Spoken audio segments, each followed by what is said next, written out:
తండ్రి అయిన దేవుని నుండియు ప్రభువైన యేసుక్రీస్తు నుండియు కృపా సమాధానములు మీకు కలుగునుగాక.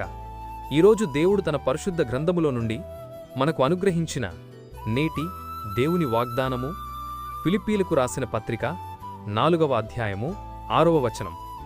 దేనిని గూర్చియు చింతపడకుడిగాని ప్రతి విషయములోనూ ప్రార్థన విజ్ఞాపనముల చేత కృతజ్ఞతాపూర్వకముగా మీ విన్నపములు దేవునికి తెలియజేయుడి అని దేవుడు ఈరోజు మనతో మాట్లాడుతున్నాడు. నా ప్రియ క్రైస్తవ సహోదరి సహోదరులారా, మన జీవితములో జరగవలసిన కార్యాలు జరగకపోవుటను బట్టి, ఎదురయ్యే శ్రమలను బట్టి, రేపటి భవిష్యత్తును బట్టి మనము ఎన్నడూ చింతించకూడదు. మన చింతలన్నీ దేవునిపై వేయాలి, అనగా ప్రార్థనాపూర్వకముగా ఆయనకు తెలియజేయాలి. అప్పుడు దేవుడు మన గురించి ఆలోచిస్తాడు, మన ఎడల శ్రద్ధ వహిస్తాడు. ఆయన సమాధానము మన హృదయములకు కావలిగా ఉంచుతాడు. నా ప్రియ క్రైస్తవ సహోదరి సహోదరులారా, చింత అనేది తీవ్రమైన దీర్ఘకాలిక వ్యాధులకు కారణమవుతుంది.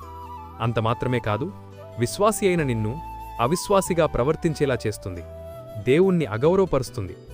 నువ్విలా అవిశ్వాసంలో పడిపోవడమనేది నా పరమతండ్రి నా గురించి శ్రద్ధ తీసుకునే సామర్థ్యము లేనివాడు అని చెప్పడంతో అది సమానమవుతుంది. గనుక నీవు చింతపడేదానికి బదులుగా ప్రార్థనా విజ్ఞాపనముల చేత నీ విన్నపములను దేవునికి తెలియజేస్తే ఆయన నీకు సమాధానమును జవాబును అనుగ్రహిస్తాడు. అట్టి కృప దేవుడు మనందరికీ అనుగ్రహించి ఇట్టి నేటి దేవుని వాగ్దానం మీ అందరి జీవితాల్లో నెరవేరబడునుగాక. ఆమేన్. ప్రార్థన. మహాపరిశుద్ధుడవైన మా దేవా, దయగల మా తండ్రి, నేడు మీరు మాకు అనుగ్రహించిన ఇట్టి వాగ్దానాన్ని బట్టి ముందుగా మీకు వేలాదిక స్తోత్రములు చెల్లిస్తున్నాను. గడిచిన ఉదయకాలం మొదలుకొని నేటి ఈ ఉదయకాలము వరకు నీ కృపలో మమ్మును ఇంతవరకు కాచి కాపాడినందుకై, మమ్మును ఇంతవరకు సజీవుల లెక్కలో ఉంచినందుకై వేలాది స్తోత్రములు చెల్లిస్తున్నాను. ఈరోజు మేము చేయబోతున్న పనులన్నింటిలోనూ, మా రాకపోకల్లోనూ మీరు మాకు తోడుగా ఉండండి. ప్రతి విధమైన దుష్టుని బంధకాల నుండి మమ్మును విడిపించండి. ప్రతి విధమైన వ్యాధి బాధ బలహీనతల నుండి విడిపించి సంపూర్ణ స్వస్థత అనుగ్రహించమని ప్రార్థిస్తున్నాను. ప్రతి ఒక్కరి కుటుంబాల్లో ఆర్థిక ఇబ్బందుల నుండి లేవనెత్తి క్షేమాభివృద్ధిని దయచేయమని ప్రార్థిస్తున్నాను.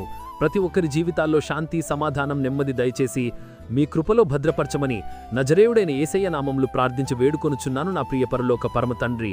ఆమేన్. దేవుని కృప, ఆయన నిత్య సన్నిధి కాపుదల సదాకాలం మీకు తోడై నడిపించునుగాక. ఆమేన్.